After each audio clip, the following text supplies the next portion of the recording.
তুমি কি কখনো দিনে মাত্র $1 হোটেলে থেকেছ? এত কম দামে? লিটল পিগ ভেবেছিল সে অনেক কিছু পাবে।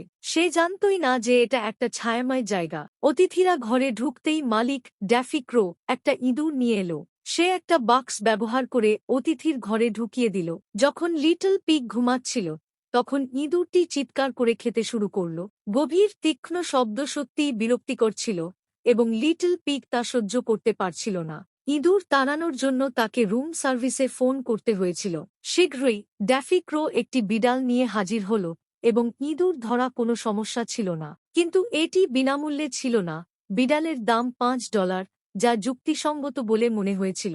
লিটল পিগ সহজেই টাকা দিয়েছিল এবং বিড়ালটি বেশ কার্যকর প্রমাণিত হয়েছিল। মাত্র কয়েক সেকেন্ডের মধ্যে এটি ইঁদুরটিকে তার খাঁচায় তাড়া করে নিয়ে গেল।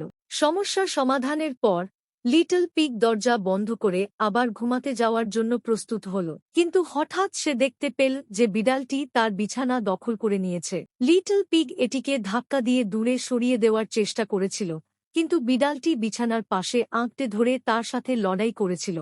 সে এর সাথে ঝগড়ায় জড়িয়ে পড়ে। অনেক চেষ্টা করার পরও সে এটি খুলতে পারেনি। অবশেষে লিটল পিগ সিসো নিয়ে আসে, কিন্তু তারপর আর কোনো উপায় না পেয়ে লিটল পিগ বিছানায় থাকা বিড়ালটিকে মোকাবেলা করার জন্য আবার গৃহকর্মীকে ডাকে। ফোন রাখার সাথে সাথেই ড্যাফি দ্য ক্রো দেখা দেয়। একটি কুকুর অবশ্যই বিড়ালের বিরুদ্ধে আরও কার্যকর হবে। অবশ্যই এবার এটি বিনামূল্যে হবে না, এর দাম $10 হবে। অর্থ প্রদানের পরে বিরক্তিকর বিড়ালটিকে সহজেই তাড়িয়ে দেওয়া হয়েছিল, কিন্তু কুকুরটি ঘরেই থেকে গিয়েছিল। এটি বেশ বিনয়ী বলে মনে হয়েছিল, কিন্তু বাস্তবে এটি ড্যাফি দ্য ক্রো দ্বারা বিশেষভাবে প্রশিক্ষিত ছিল। ঘণ্টার শব্দে কুকুরটি বক্সিং মোডে প্রবেশ করত এবং যে কোনো মানুষকে দেখতে পেলে আক্রমণ করত। বেশ কয়েকবার ঘুষি মারার পর লিটল পিগের আবার গৃহকর্মীকে ডাকা ছাড়া আর কোনো উপায় ছিল না। পশুপাখি তাড়ানোর অসুবিধা বাড়ার সাথে সাথে ড্যাফি ক্রোয়ের ফিও ধীরে ধীরে বাড়তে থাকে। এবার $30 খরচ হবে এবং বৃদ্ধ কুকুরটিকে তাড়ানোর জন্য সে আসলে একটি সিংহ পেয়েছে। সিংহটি উপস্থিত হওয়ার সাথে সাথে বৃদ্ধ কুকুরটি ভয় পেয়ে পালিয়ে যায়, তবে তাকে তাড়িয়ে দেওয়ার চেয়ে দেবতাকে আমন্ত্রণ জানানো সহজ।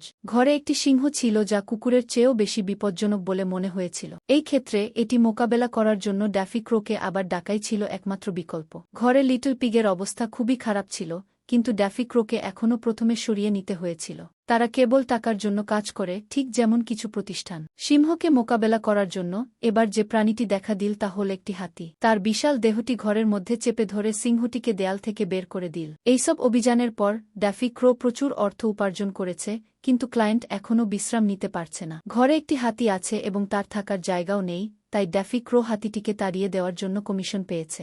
তাহলে কোনো প্রাণী হাতির সাথে মোকাবিলা করতে পারে?